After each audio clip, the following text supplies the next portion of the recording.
Unusually for a politician, he leaves a lot of space for other people to speak and remains a technically difficult interview for a journalist because his sentences gently trail away. When the mayor brought the woman through to his office, he realised he didn't recognise her, which was unusual in a town with a population of only 5,500.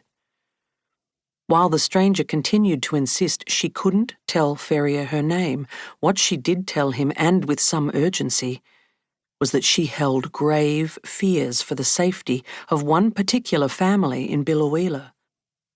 They were Tamil asylum seekers, and she believed their lives were at risk because the entire family were being assessed for deportation back to Sri Lanka. The family she described were Priya and Nades and their 2 Biloela-born daughters, Kopika, then aged 2, and Tharnika, only a few months old. This would be the first time the mayor would hear the names of a family who was soon to become the most famous residents of his town.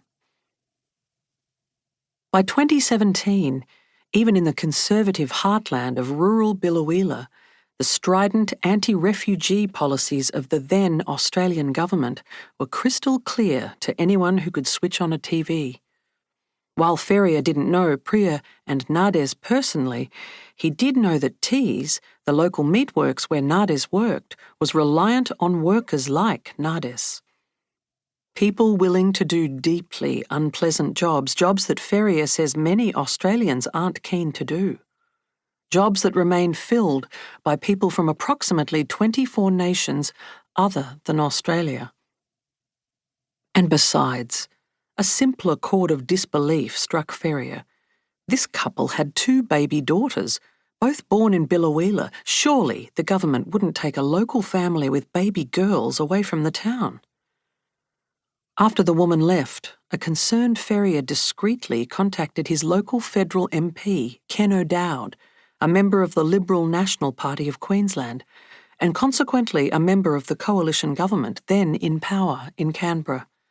The very government the stranger had said was narrowing its sights on Priya and her family in Biloela. Pragmatically, Ferrier felt any chance the family had of staying would probably be through him using his existing relationships. Ferrier knew O'Dowd and had friends in his office. He hoped that his quiet and reasonable concerns would be met with mutual respect, and that his back-channel lobbying would quietly secure an outcome that kept the family safely in Biloela. Of course, like many local politicians in rural Australia who are constantly dealing with the realities of workforce shortages, Ferrier also knew that the Minister for Immigration held huge discretionary powers, meaning he could, and frequently did, change the outcomes of people's lives just by taking a few minutes to grant a visa. An Australian immigration minister's signature was the manifestation of what many had come to call God powers. But while the volume of anti-refugee rhetoric was almost always dialed up to 10, it was undeniable that the minister was regularly and quietly dishing out visas for refugees who, for whatever reason, they decided deserved ministerial discretion. While trying to reach O'Dowd, Ferrier ruminated that perhaps his mysterious visitor worked for the government herself, and that her work prevented her from doing anything other than taking the risk of coming to him.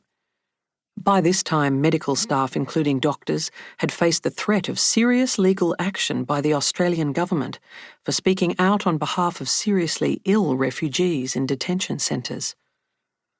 While the mayor was trying to contact the local MP, Priya was at home with her daughters, minutes from the council offices, waiting for her husband to return from the meatworks to their home on Rainbow Street.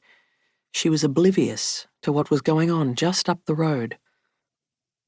With her visa valid until March 2018, a date all the way in the next year, Priya was actively engaged and fully cooperative with departmental requirements, and was hoping her family would be one that benefited from the God powers of the immigration minister. It was not an unreasonable expectation either, given that her friends, local health workers and nuns, as well as Nades's employers, were all drafting letters to ask for just that, the minister's